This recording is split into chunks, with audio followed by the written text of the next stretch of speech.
Good evening, my friends. Welcome to Neville Wisdom Library.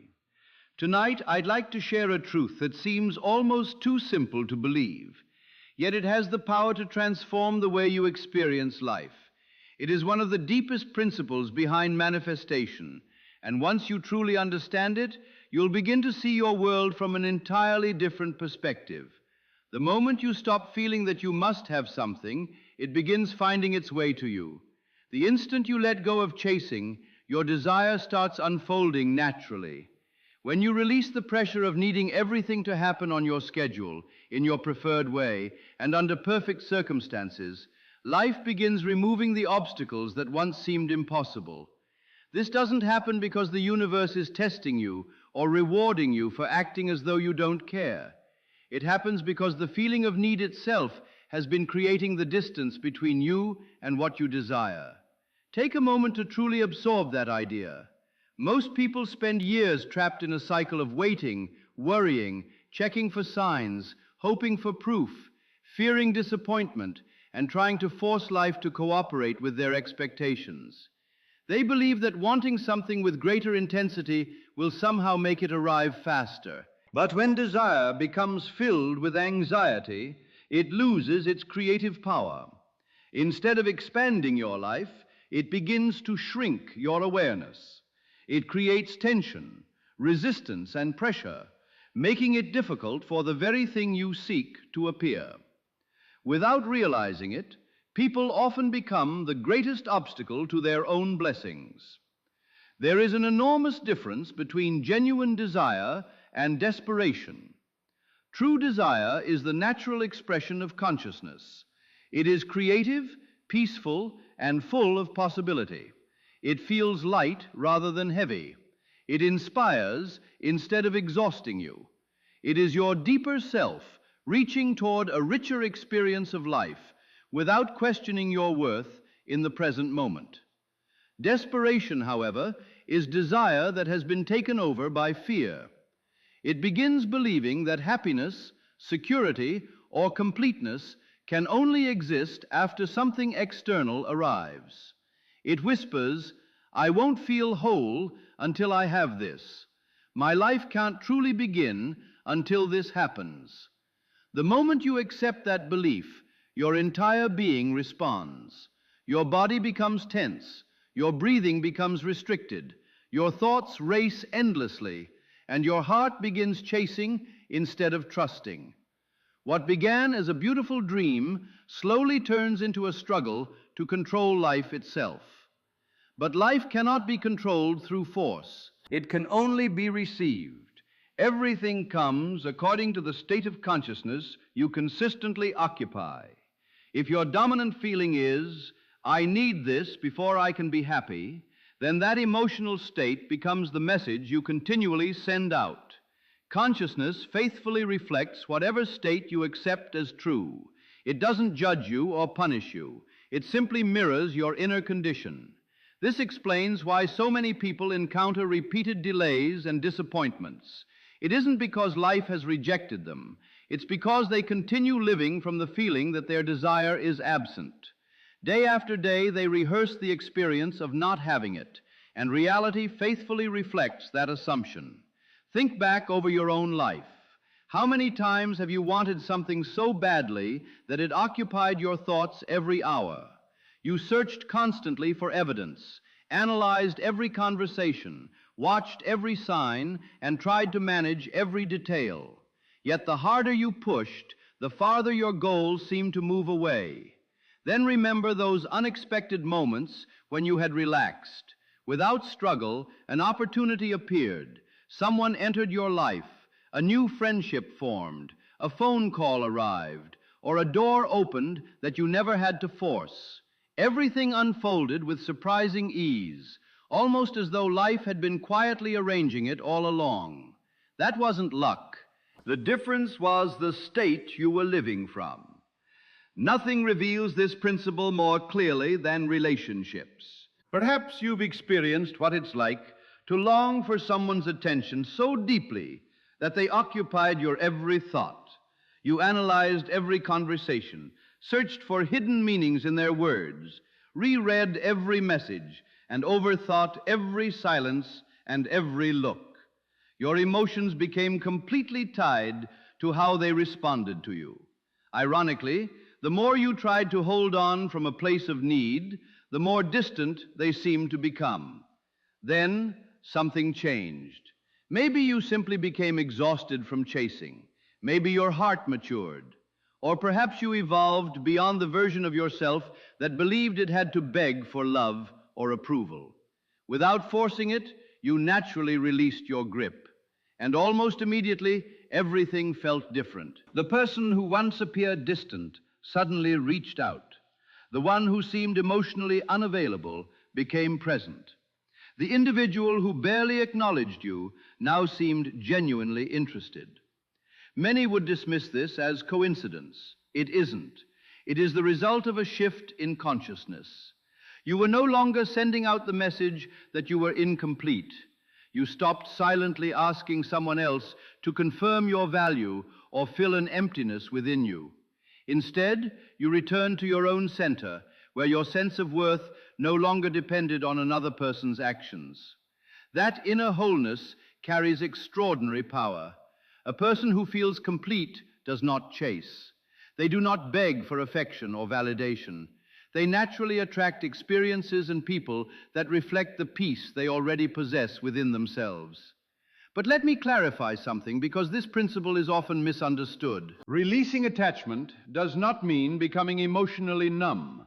It doesn't mean abandoning your dreams or pretending your desires no longer matter. It doesn't require suppressing what you truly want or convincing yourself that you have no preferences. That isn't surrender. It's simply another disguise for control. The ego is remarkably clever. It can pretend to be detached while secretly remaining deeply attached. It may say, "I don't care anymore," while constantly checking for signs, waiting for messages, and searching for proof that something is happening. Yet life is never fooled by appearances. Reality responds only to the state you genuinely occupy. So what does true surrender actually look like? It means you can deeply desire something without allowing your emotional well-being to depend on whether it has already appeared. You can hold a clear vision, remain committed to it, and still experience peace in the present moment. You continue moving toward your dream, but you no longer become emotionally shaken every time the outer world seems slow to respond. Your intentions remain strong, your vision stays alive, your faith remains steady. But external circumstances no longer control your emotional state. You stop believing that every delay means failure. You stop assuming that temporary silence means your desire has been denied. Most importantly, you stop allowing external conditions to determine your inner peace. This is the heart of the law of assumption. You accept the feeling that your desire is already fulfilled. You dwell inwardly in that reality until it becomes natural. Then you continue living your life without constantly demanding visible proof that the process is working.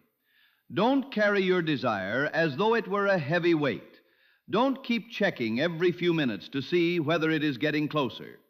Once you've planted the seed in imagination, leave it there. Trust the unseen movement taking place beneath the surface of your awareness. Growth is rarely visible in its earliest stages. When a seed is placed into the earth, it doesn't become a tree overnight. There is a quiet season where everything appears unchanged. Yet beneath the soil, life is already unfolding. Roots are stretching. Invisible intelligence is organizing every detail. The process is moving forward long before your eyes can confirm it. Think about a wise gardener. They plant the seed, nourish the soil, provide water, and then patiently allow nature to do its work. They don't dig up the seed every hour to see whether it has started growing. They understand that life unfolds according to its own perfect rhythm. Now imagine another gardener. They plant the exact same seed, but lack trust. Every little while they return to the garden, digging into the soil to inspect it. They become anxious because nothing is visible yet. They search desperately for proof, believing that constant checking will somehow make the seed grow faster. Of course, that behavior only delays the very growth they are hoping to witness. By constantly disturbing the soil, the gardener prevents the seed from developing the strong roots it needs to grow. In many ways, this is exactly how people interfere with their own manifestations. They say they believe. They claim they have imagined the end, affirmed the outcome, and accepted it as done. Yet they never truly leave it alone. They keep refreshing their bank balance, staring at their phone, examining the mirror, analyzing the relationship, watching the calendar, and measuring every circumstance around them.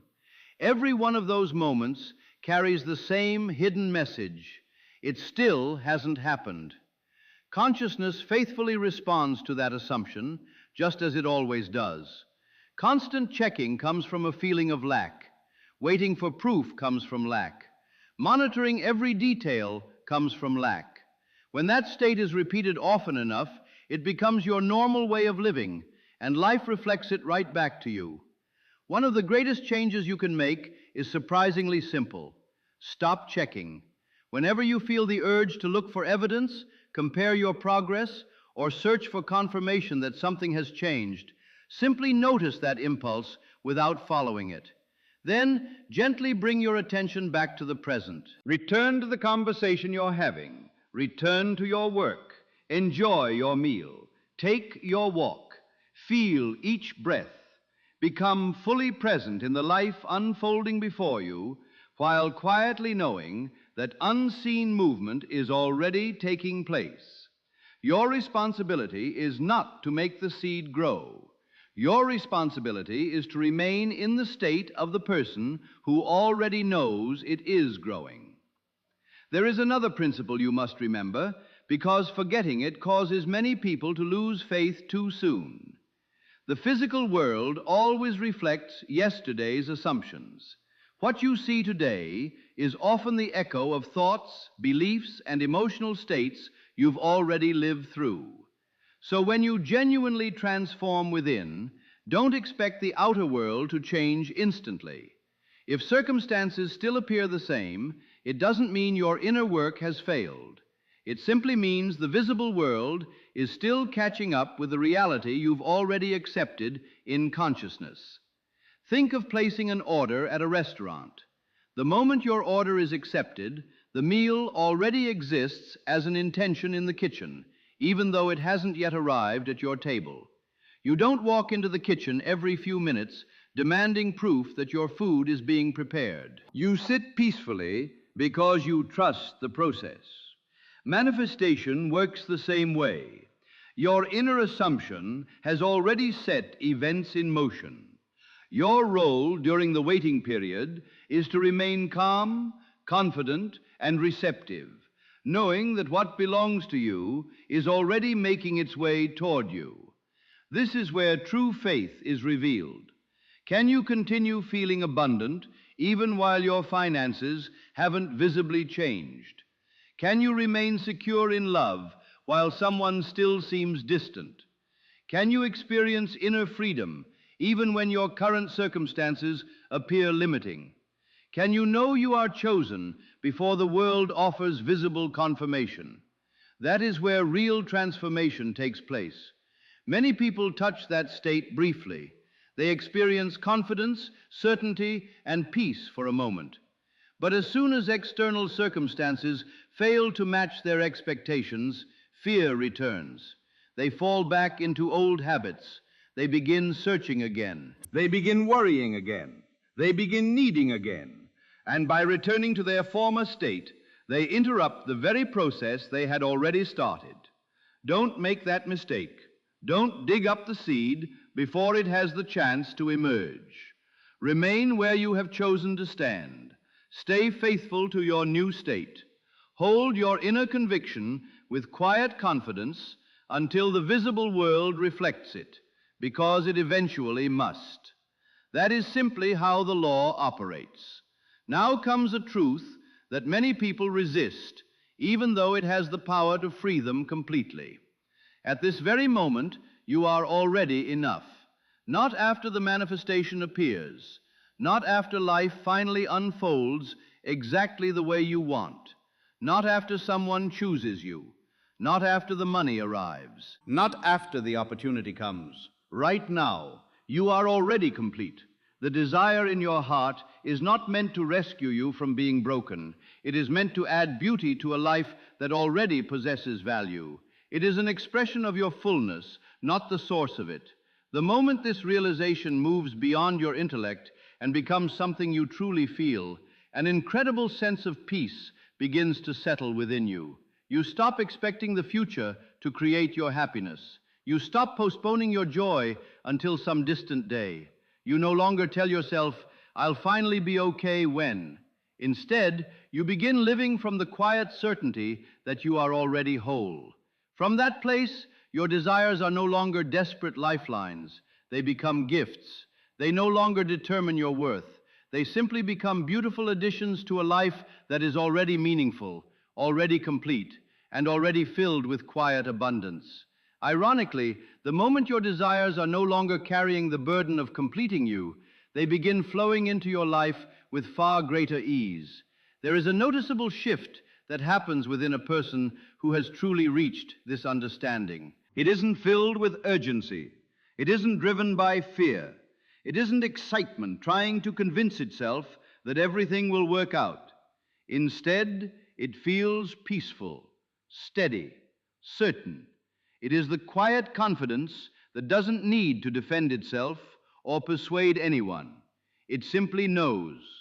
When your desire comes to mind, there is no inner tension, no emotional struggle, no desperate need for reassurance. There is only a calm recognition. This already belongs to me. It is complete within my consciousness. I no longer need to question it. Then you continue living your life. That calm certainty is the state that transforms reality. Its strength doesn't come from intensity, but from finality.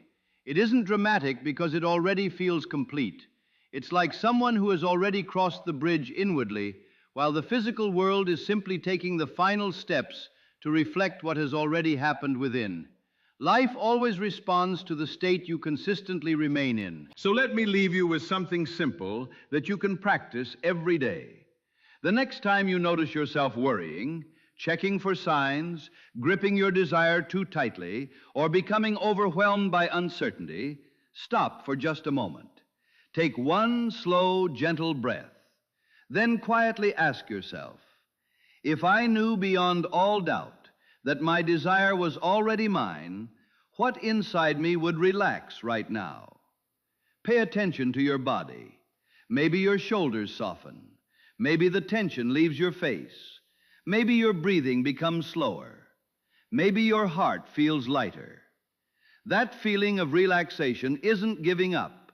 It isn't settling for less. It is the feeling of already having.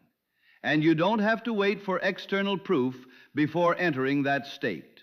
You can choose it now. Then continue with your day. Wash the dishes. Take your walk. Enjoy your meal.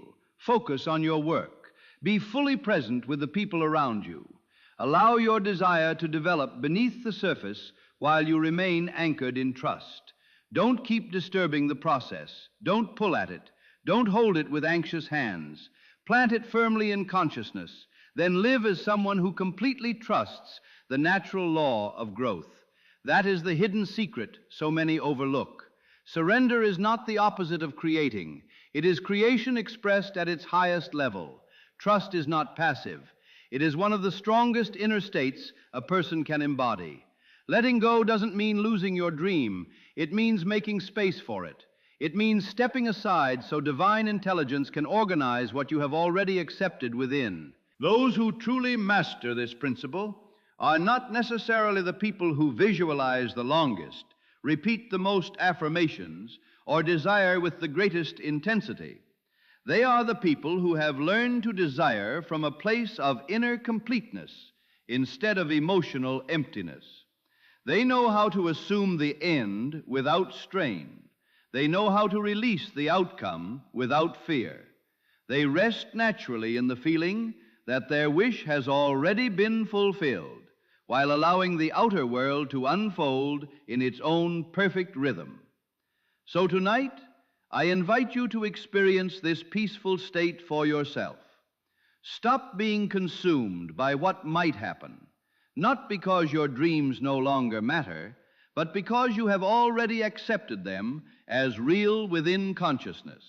Stop searching, stop checking, stop measuring, stop gripping. Plant the seed, then walk away from the garden. Trust the soil, trust the sunlight, trust the rain. Trust the same invisible intelligence that effortlessly grows forests, opens flowers, moves the seasons, and guides the stars across the sky without ever failing. That same intelligence knows exactly how to unfold your life. Now simply live. Live fully. Live in the present. Live from a feeling of wholeness. Make your home within yourself. From that peaceful place, quietly observe what begins to change. Watch opportunities appear without force. Watch the right people enter your life without pursuit. Watch doors open that you never had to push. Watch reality gradually reflect the very desires that once seemed so distant. The difference is that now you are no longer desperate.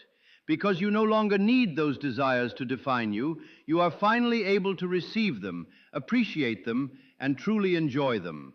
That is what exists on the other side of surrender. Not emptiness, not disappointment, not the loss of your dream, but the beautiful unfolding of what was always waiting for you once you stopped standing in its way.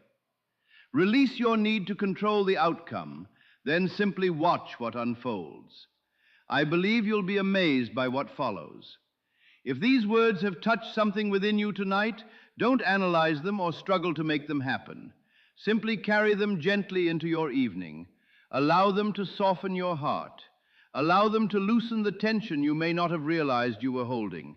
And trust, quietly and completely, that the moment you truly let go is often the very moment what has always belonged to you begins finding its way into your life. Thank you for spending this time with me. This is Neville, Wisdom Library. Until next time, take care, and I'll see you in the next video.